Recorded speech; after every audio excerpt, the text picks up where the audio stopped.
Alors, Wolf en dit plus concernant les clauses de confidentialité du contrat d'Albon.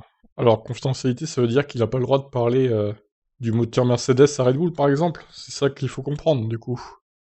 Donc, on rappelle qu'il ne souhaitait pas qu'Albon garde un contrat Red Bull pour signer avec Williams, mais une relation sera bien maintenue, même si sa nature exacte n'est pas connue. Je suis rassuré, absolument, absolument.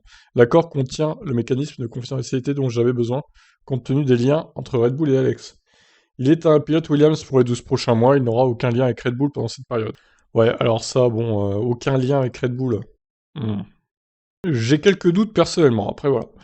Red Bull avait laissé entendre que Mercedes tentait de bloquer le transfert et faisait pression pour que son champion du monde, Nick De Vries, décroche le volant. Mais Wolff est catégorique sur le fait que Williams avait parfaitement le droit de faire son propre choix et n'avait aucune intention d'interférer. Nous respectons toujours l'autorité d'une équipe qui choisit ses pilotes. J'étais chez Williams et je n'aurais voulu que personne interfère dans nos décisions à ce sujet. De la même manière, nous n'avons aucun droit contractuel que nous aurions pu utiliser, parce que je ne pense pas qu'il soit juste de se mêler de la décision de l'équipe et de ses pilotes. Point final. Ce qui était important pour nous, c'est que si un pilote d'un autre motoriste rejoint l'équipe, il y ait des clauses de confidentialité très strictes et claires. Ça a toujours été fait en grande harmonie avec Williams, ils savent exactement d'où nous venons et ce qui est important de protéger. Pour être honnête, je soutiens absolument, même si ce ne sont pas mes affaires, Alex Albon. Il mérite d'être en F1, c'est un gars formidable, je suis heureux pour lui qu'il soit dans la voiture. Alex est à 100% un pilote Williams en 2022, ça résout beaucoup de problèmes. Nous devons être ouverts pour que les pilotes puissent saisir les opportunités qui se présentent et que les équipes puissent décider des pilotes qu'elles pensent être les meilleurs pour elles.